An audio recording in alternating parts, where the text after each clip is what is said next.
Okay, sir. So as we spoke, what is the next thing you and your team are going to come up with?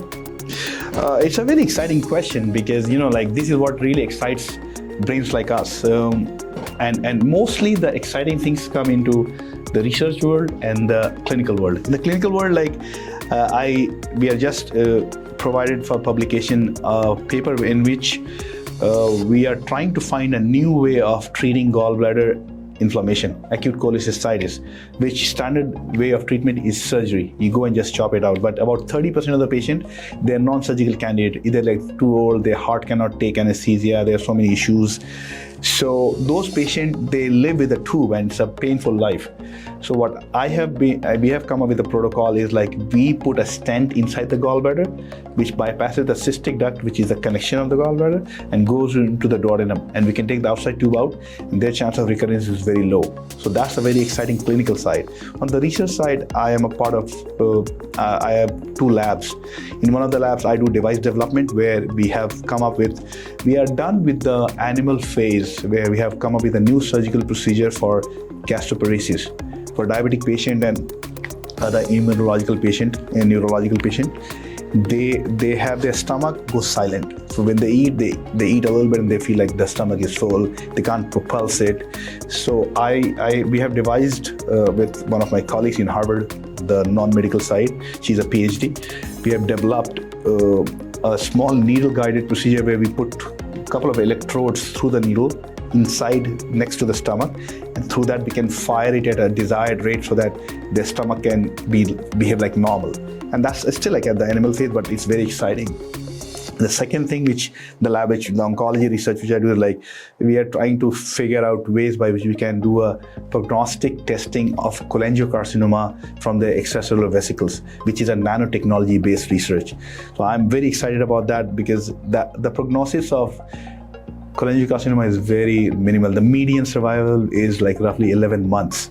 So it's a bad diagnosis to have. And if we can figure out ways to make a diagnosis early, we can really make an effect on patient survival. So these are the few things which I'm really excited about in the next year or so.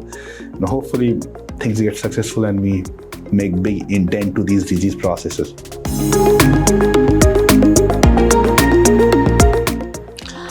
So sir, any brainstorming case study which you have faced, can you tell us about that? Sure, yeah. As you would know, all these research projects which you do, they're all an outcome of a query, a question, a desire to help a patient. So there was one patient who was the cholangiocarcinoma group is very different. That started from the fact that I treat patients with pulmonary embolism. So if you're not moving enough, you'll have clot in the legs.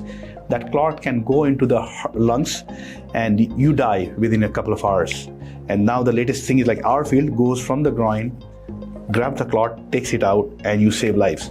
So I had saved one of the patients, and she is, to this day, I treated that patient about 6 years ago, and to this day, every year, the day when I treated her, she comes and celebrates the birthday in our department, brings books and food, and that's a big thing. And her husband had died of cholangiocarcinoma, so she really wanted me to put my brains into that, and she funded our initial program. So that's one effect. And second, the gastroparesis, which I was saying, I had a patient who was miserable. She could not eat, and she will just it's very hard to diagnose because the patient will have very vague symptoms, and you will scratch your head what the hell was happening? But they are miserable, and a lot of time what we do, we put our field does a tube known as G-tube. We put a tube in the stomach and we give the food through that, which is a very gory way of doing it. So during that interaction, we felt maybe we should be helping these guys. And I was already in the lab. We had a electrode which can be used in the deep brain stimulation also. So we started brainstorming hey, how about if we control the nerve functions of these patients And that's how it all came up. And here we are. We have done like a bunch of swine experiment, and we are publishing very soon. But like right now, more than publication, we are more interested in the next phase where we want to bring it to the humans.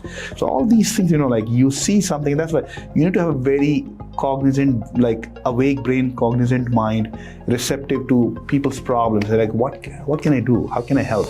And that leads to your research and your development. And that's the way we do brainstorm on a regular basis. So that's maybe a sign for the physicians and the upcoming physicians of the future that this is how you should start thinking rather than just getting stuck to that daily work. Sir, it was great talking to you, and thank you for the wonderful insights. The research things you and your team going with, we hope you will go ahead into it and do better for the healthcare community. I really appreciate the chance to talk to you guys, because I know you are a far-reaching system in the Indian healthcare community. And I really am happy that I got the chance to talk a little bit about IR, which is very close to my heart, and this collaboration with AI, and also like talk about my research. Again, I know it's not the most exciting thing for most of you, but I hope you all get enough inspiration and try to do the best thing you can do for your patients and your community. Good luck. Thank you. It was our pleasure to have you with us. Thank you, sir.